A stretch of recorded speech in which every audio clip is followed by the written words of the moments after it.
Nunot sa mga negatibong balita gumikan sa side effects sa Astrazeneca, adunay pipila ka mga hospital staff ang nagduha-duha nga magpabakuna.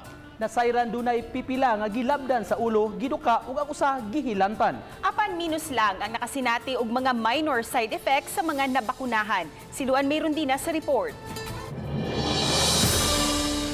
Pasado alas 10 ganihang buntag, nagsugod ang vaccination sa dugang mga hospital staff sa Lapu-Lapu City Hospital gamit ang Astrazeneca. Unang nabakunahan si Dr. Leonard Kevin Omnez nga na-assign sa emergency room. Iyang gitataw nga wala siya magpili og bakuna apan natunong lang nga lakip siya sa batch nga bakunahan gamit ang Astrazeneca. Ako nag-sure lang sa gudaan. So nagpa-swab ko, pag negative swab dito na ako naka-decide nga magpa-inject ko. Bisag unsa nga vaccine unta. Pero since man naman day ang katong Sinovac last week pa. So mo to, karon pa ko na schedule na lang. Sama kang Dr. Leonard, wa malakip ang nurse supervisor nga si Edita Nunez sa unang batch nga nabakunahan gamit ang Coronavac sa Sinovac. Kay siya man ang designated vaccinator karong adlaw, ugma pa ang iyang schedule nga babakunahan sa AstraZeneca vaccine. Mas mayo na itong nauna dyan ko tatong Sinovac kay ako ba yung vaccinator na risk sa akong part ba nga frontliner akong itigaan ga injection nan. So wala ko'y choice kaya nakabakuna man ko niyo kukal AstraZeneca na lang dyan ko. Which is my food lagi siguro.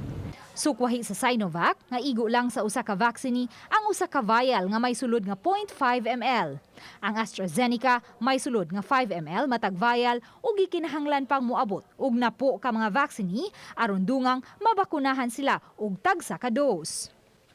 May gitagana nga 22 vials sa AstraZeneca ang Lapu-Lapu City Hospital. 110 na sa 236 ka mga staff sa Tambalanan ang nabakunahan sa Sinovac. Ganiha, dugang na po ang nabakunahan gamit ang AstraZeneca. It's a preferred choice of vaccine. So they had the choice of having the AstraZeneca as their vaccine of choice.